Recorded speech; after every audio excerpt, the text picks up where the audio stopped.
Good afternoon. Can you hear me okay? Whether we're paid staff, unpaid, appointed library board members, or concerned citizens, we're all here today because we recognize the impact libraries can have on our communities. It was utterly fitting that during National Library Week, our governor signed into law the Children's School and Library Protection Act, a monumental step forward for kids in our libraries. However, let's set the record straight regarding an April 11th Coeur d'Alene Press article about this new law.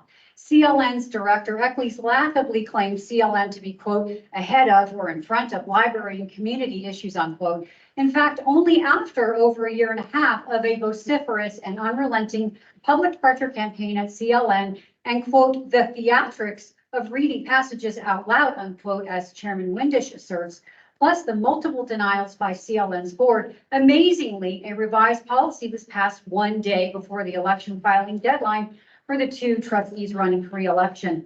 Meanwhile, at Coeur d'Alene Library, it was business as usual, filling the shelves with what Chairman Windisch blatantly avoided mentioning in the press article, gratuitous graphic sexually explicit materials for minors. The CDA Library Board Director Michael Priest and YA librarian Angela Flock remained entrenched despite repeated public petitioning for 3 years. But I almost forgot you're deigning to revise the challenge documents so your ILA, and ICL overlords could continue to be cowed to under the guise of responding to public pushback.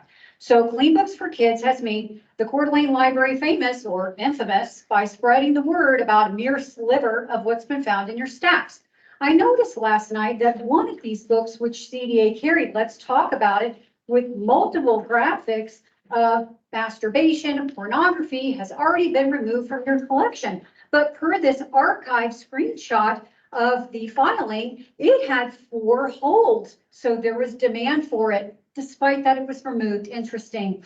Bottom line, irrespective of ignored emails or inadequate responses, per the new Children's School and Library Protection Act as of July 1st, 2024, the CDA library is statutorily mandated to reassess their collection for minors. On our website, Clean Books for Kids has provided you a head start identifying those materials by documenting a list of many dozens of books within your collection that meet these new requirements. Of course, there will be pushback of supposed discrimination against the LGBT faction. That's a red herring. It's ironic that community fought so hard for so many years for equal representation, and they have it. Yet when the mandate is equally applied to heterosexual and homosexual materials for minors, the gay community claims victimhood.